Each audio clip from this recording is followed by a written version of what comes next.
So this is your chapter students. Introduction में थोड़ा सा ही दिया हुआ है कि आप जब एक जीनियस वर्ड सुनते हैं तो आपके अंदर कौन सी क्वालिटीज आती हैं, मतलब आप अगर किसी को जीनियस बोलना चाहते हैं तो आप कौन सी क्वालिटीज उसके अंदर खोजते हैं।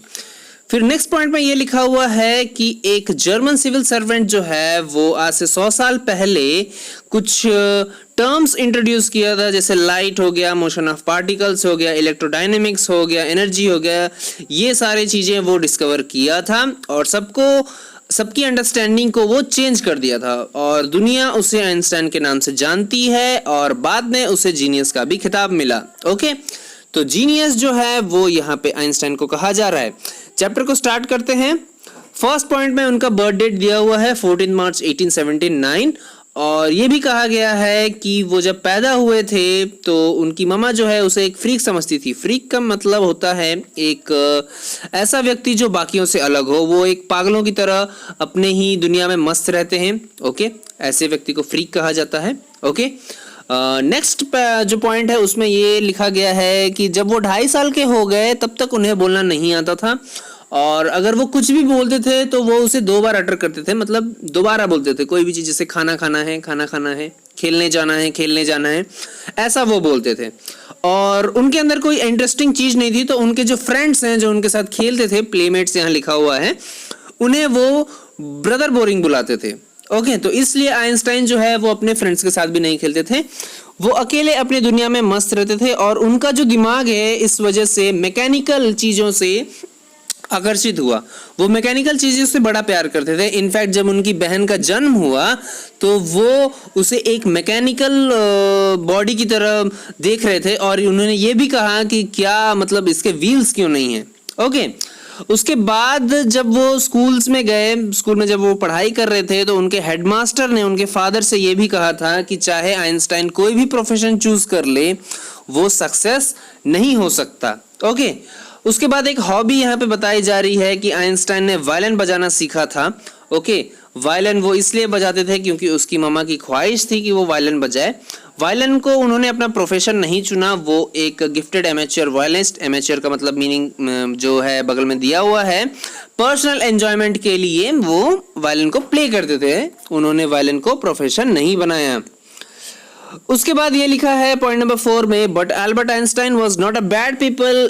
He went to high school in Munich where Einstein's family had moved when he was 15 months old and scored good marks in almost every subject. Einstein hated the school's regimentation and often clashed with his teachers. Okay, तो लगभग कुछ महीनों में 15 महीने यहाँ दिए हुए हैं, वो अपने फैमिली को छोड़ के मुनीच में जाके पढ़ाई करते थे और वहाँ पे उनको हर एक सब्जेक्ट में अच्छे मार्क्स आए हैं। उन्हें स्कूल की रेजिमेंटेशन पसंद नहीं थी। रेजिमेंटेशन मतलब एक ऑर्डर जो होता है, स्कूल किस वे में चल रहा है, कैसे कैसे पढ़ाई हो रही है, वो उन्हें पसंद नहीं आता था और इस वजह से शायद वो टीचर्स से भी बहस कर लेते थे। ओके, 15 साल की उम्र में वो जो है उस स्कूल को छोड़ देते हैं। He left the school for good. Okay, उसके बाद देखो क्या करते हैं पॉइंट नंबर 5 में, the previous year Albert's parents had moved to Milan and left their son with relatives. After prolonged discussion, Einstein got his wish to continue his education in German-speaking Switzerland in a city which was more liberal than Munich. तो उसके बाद previous year में जो उनके parents हैं वो मिलन चले गए थे, एक सिटी है वहां चले गए थे और आइंस्टाइन को रिलेटिव्स के पास छोड़ गए थे। डिस्कशन बैठी थी, उसमें आइंस्टाइन ने बोला कि मैं स्विट्जरलैंड में पढ़ूंगा जहां पे मुनीच से ज्यादा लिबरल है एजुकेशन सिस्टम। ओके, लिबरल मतलब थोड़ी सी फ्रीडम है वहां पे। आप जो है लिबरल के मीनिंग देखो बगल में देख सकते हैं आप, willing to understand and respect others opinion. Okay, तो यहाँ पे जो ओपिनियन देने वाला सिस्टम था वो उन्हें पसंद था, इसीलिए वो मुनीच से जाके स्विट्जरलैंड पढ़ने लगे थे। पॉइंट नंबर 6 में देखो क्या लिखा है, Einstein was highly gifted in mathematics and interested in physics and after finishing school he decided to study at a university in Zurich, but science wasn't the only thing that appealed to the dashing young man with the walrus moustache. Okay, तो उन्हें physics और maths में interest था। उसके बाद वो Zurich के university में पढ़ने गए थे। ओके, यहाँ पे अपीयरेंस बताई जा रही है कि अब तक जो है आइंस्टाइन के मूछें आ गई थी, मुस्टैच आ गई थी ओके, तो लेफ्ट वाला जो पिक है एट द एज ऑफ 21 आप देख पा रहे हैं। ओके, और ये जो है ये शायद लास्ट पिक है इनकी, 1955 की है ये पिक। ओके, पॉइंट नंबर 7 देखो, he also felt a special interest in fellow student Mileva Maric, whom he found to be a clever creature. This young Serb had come to Switzerland because the university in Zurich was one of the few in Europe where women could get degrees. तो जब वो university में थे तो Mileva Maric नाम की एक लड़की थी, उन्हें उसके अंदर वो इंटरेस्ट देके, मतलब उसे वो पसंद करते थे, और वो यहाँ पे इसलिए आई है, मतलब वो लड़की भी ज्यूरिक में इसलिए आई है क्योंकि वो यूनिवर्सिटी ऐसी एक यूनिवर्सिटी है जो वुमेन्स को पढ़ने का मौका देता था। ओके, उस वक्त मतलब उस टाइम में डिस्क्रिमिनेशन बहुत चलती थी, लेडीज को पढ़ाई करने नहीं दिया जाता था, तो ये यूनिवर्सिटी जो है वो वुमेन की स्टडी को अलाउ करती थी, तो वहाँ वो लड़की पढ़ने आई थी। Okay, Einstein saw in her an ally against the Philistines. Okay, Philistines का देखो meaning, a word used disapprovingly to talk about people who do not like art, literature और म्यूजिक। मतलब जो ये लड़की थी मिलेवा, इसके अंदर कोई भी इंटरेस्ट नहीं था, ना ही आर्ट, ना लिटरेचर, ना म्यूजिक, वो बस पढ़ाई करती थी, मतलब एक स्टूडियस बच्ची थी वो। Those people in his families at the university with whom he was constantly at odds. The couple fell in love. Letters survive in which they put their affection into words, mixing science with tenderness. Okay? वो दोनों के बीच love हो गया, वो दोनों एक दूसरे को लेटर्स लिखने लगे, और लेटर्स में मोस्टली साइंस के वर्ड्स रहते थे। ओके, तो मतलब दोनों जो हैं वो साइंस के बच्चे थे, तो साइंस वो लोग अपने लेटर्स में भी लिखा करते थे। Wrote Einstein, how happy and proud I shall be when we both have brought our work on relatively to a victorious conclusion। तो ये जो स्टेटमेंट है ये आइंस्टाइन के एक लेटर का स्टेटमेंट है। यहाँ पे आप देख पा रहे हैं कि ये जो वर्ड्स का यूज है वो जनरली साइंस के वर्ड्स हैं। ओके, तो ऐसे ही वो लेटर्स लिखा करते थे। In 1900, at the age of 21, Albert Einstein was a university graduate and unemployed. He worked as a teaching assistant, gave private lessons, and finally secured a job in 1902 as a technical expert in a patent office in Bern. तो 21 साल के हो गए थे Albert Einstein, graduate हो गए थे, लेकिन अभी तक उन्हें कोई जॉब नहीं लगी थी। ओके, वो टीचिंग असिस्टेंट थे, कुछ प्राइवेट ट्यूशंस लेते थे। उसके बाद 1902 में वो एक टेक्निकल एक्सपर्ट बन जाते हैं बर्न में। While he was supposed to be assessing other people's inventions, Einstein was actually developing his own ideas in secret. He is said to have jokingly called his desk drawer at the work the Bureau of Theoretical Physics. Okay? तो ये बताया जा रहा है कि Einstein assist करते थे, मतलब वो एक एक्सपर्ट थे, तो उनका काम हेल्प करना बस होता था, लेकिन अंदर ही अंदर उनके कुछ आइडियाज थे जिसपे वो काम करते थे।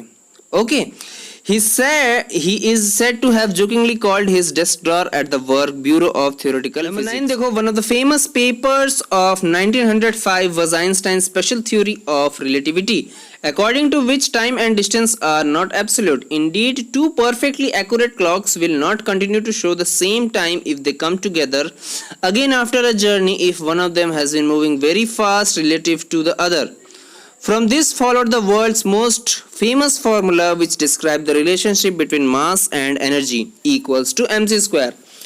तो इसी ब्यूरो में देखो 1905 में उनका एक स्पेशल थ्योरी लॉन्च हुआ था रिलेटिविटी के ऊपर, जिसमें टाइम और डिस्टेंस के बारे में रिलेशन बताया गया था, और ये बताया गया था कि अगर दो एक्यूरेट क्लॉक्स हैं उन्हें एक टाइम पे स्टार्ट करके एक जर्नी करा दी जाए तो जो लास्ट में जो टाइम आएगा वो शायद डिफरेंट कर जाएगा। ये जो फिजिक्स पढ़ते हैं वो समझ पाएंगे। ओके, वहीं से डिराइव हुआ था जो मास एंड एनर्जी का relation equals to mc square. Okay, तो ये जो इक्वेशन है ये आइंस्टाइन ने ही डिराइव किया है, सब जानते होंगे। ओके, इसमें देखो एक्सप्लेनेशन भी दिया है। In this mathematical equation E stands for energy, M stands for mass, और C जो है speed of light in vacuum जो है 3 लाख किलोमीटर पर second. Okay, Point number 10. While Einstein was solving the most difficult problem in physics, his private life was unraveling. Albert had wanted to marry Mileva right after finishing his studies, but his mother was against it. She thought Mileva, who was 3 years older than her son, was too old for him. She was also bothered by Mileva's intelligence. She's a book like you, his mother said. Einstein put the wedding off. तो जैसे जैसे वो physics में grow कर रहे थे, उनकी जो प्राइवेट लाइफ थी वो फेल हो रही थी, मतलब उसमें कुछ अच्छा नहीं हो रहा था। वो मिलेवा से मैरी करना चाहते थे, लेकिन उनकी मामा जो है उसके अगेंस्ट थी। उनकी मामा को ये लगता था मिलेवा उनसे 3 साल बड़ी है, तो वो काफ़ी बड़ी है उनसे, और जो लड़की सिर्फ पढ़ाई करती हो वो एक किताब हो सकती है, एक हाउसवाइफ नहीं बन सकती। ओके, तो ये था, इसलिए वो शादी नहीं कर पाए। The pair finally married in January 1903 and had 2 sons. लेकिन जनवरी 1903 में वो शादी कर लिए और 2 बच्चे भी हो गए। But a few years later the marriage faltered. Mileva meanwhile was losing her intellectual ambition and becoming an unhappy housewife. After years of constant fighting, the couple finally divorced in 1919. Einstein married his cousin Elsa the same year. Okay, तो कुछ सालों बाद किसी वजह से ambition, मतलब Mileva का जो एम्बिशन था कि वो आगे पढ़ाई करे वगैरह वगैरह, अनहैप्पी हाउसवाइफ यहाँ पे कहा जा रहा है उसको, तो इस वजह से शायद 1919 में वो दोनों का डिवोर्स हो गया और उसके बाद आइंस्टाइन ने अपनी कजन एल्सा से शादी कर ली। Point number 12, Einstein's new personal chapter coincided with his rise to world fame. In 1915, he had published his general theory of relativity, which provided a new interpretation of gravity. An eclipse of the sun in 1919 brought proof that it was accurate. Einstein had correctly calculated in advance the extent to which the light from fixed stars would be deflected through the sun's gravitational field. The newspaper proclaimed his work as a scientific revolution. तो 1915 में वो जो general theory launch हुई थी उसके ऊपर 1919 में Eclipse of सन, मतलब सूर्य ग्रहण जो है वो उसे प्रूफ कर जाता है, और इसके बाद ये जो चीज है वो न्यूज़पेपर्स में छप जाती है एज अ साइंटिफिक रिवॉल्यूशन। तो धीरे धीरे जो है आइंस्टाइन यहाँ पे फेमस होने लगे हैं। Okay, Einstein received the Nobel Prize for Physics in 1921. Okay, 1919 में ये न्यूज़पेपर्स में छपा, तो 2 साल बाद 1921 में इन्हें नोबेल प्राइज भी मिल जाता है। ओके, और पूरी दुनिया से लाउडेड, मतलब उनकी तारीफ होती है, जो प्रेस है, जो मीडिया है, उन्हें बहुत ज़्यादा हाईलाइट कर दे रही है यहाँ पे। Okay, point number 14, when the Nazis came to power in Germany in 1933, Einstein emigrated to United States. Nazis यहाँ पे एक पॉलिटिशियन है जो जर्मनी में जीत जाता है 1933 के इलेक्शंस में, तो आइंस्टाइन जो है वो यूनाइटेड स्टेट्स को शिफ्ट हो जाते हैं। 5 years later, the discovery of nuclear fission in Berlin had American physicists in an uproar. Okay, तो 5 साल बाद न्यूक्लियर फिशन जो है अमेरिकन फिजिशियंस के साथ उन्हें वो सेट कर रहे हैं। Okay, Many of them had fled from fascism just as Einstein had, and now they were afraid the Nazis could build and use an atomic bomb. Okay, तो ये न्यूक्लियर फिशन वाली जो थ्योरी थी वो बहुत अपसेट कर रही थी लोगों को, और अमेरिका के और भी फिजिशियंस आइंस्टाइन के साथ बहुत डर रहे थे कि नजीज जो है वो कोई एटॉमिक बॉम्ब ना यूज कर दे अमेरिका के ऊपर। ओके, पॉइंट नंबर 15 आ गया है, नेक्स्ट पेज में देख लेते हैं इसे भी। At the urging of colleague, Einstein wrote a letter to the American president Franklin D Roosevelt on August 2nd, 1939, in which he warned a single bomb of this type exploded in a port might very well destroy the whole port together with some of the surrounding territory. तो यहाँ पे एक date दी हुई है, उस दिन Einstein एक letter लिखते हैं और अमेरिका के प्रेसिडेंट को, और कहते हैं कि ऐसा एक सिंगल बम पूरे पोर्ट को, मतलब पूरे शहर को तबाह कर सकता है।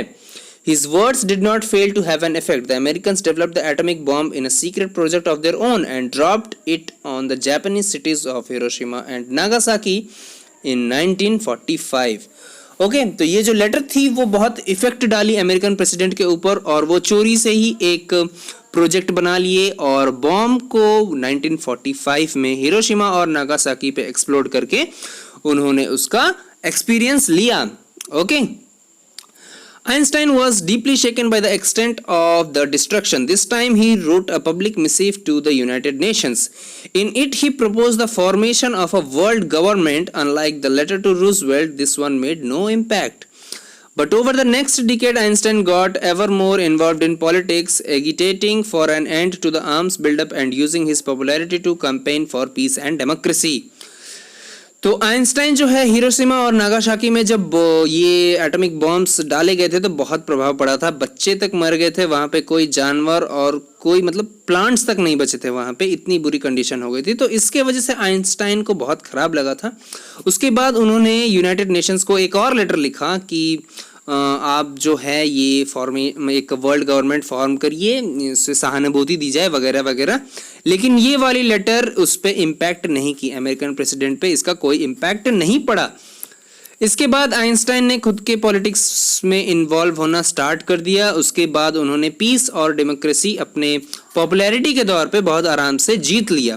Okay, when Einstein died in 1955 at the age of 76, he was celebrated as a visionary and world citizen as much as a scientific genius. 1955 में जब वो मरे तो सेलिब्रेट किया गया था कि विशनरी, देखो मीनिंग लिखा है, a person who can think about the future in an original and intelligent way. तो उन्हें एक ऐसा पर्सन माना जाता था जो फ्यूचर को देख सकते थे और उसमें एक इंटेलिजेंट वे के तौर पे काम भी कर सकते थे। और उन्हें एक वर्ल्ड सिटीजन भी माना जाता था क्योंकि वो वर्ल्ड वेलफेयर के लिए, मतलब न्यूक्लियर फिशन और बाकी के जो भी थ्योरीज थी वो सारे कंट्रीज के लिए वो बेनिफिशियल थी। ओके, और उसके बाद उन्हें एक साइंटिफिक जीनियस का खिताब भी मिल गया था। तो ये था आपका चैप्टर में जो भी डाउट्स होंगे आप कमेंट सेक्शन में मेंशन कर देंगे। Okay, thank you everyone, the video is ended.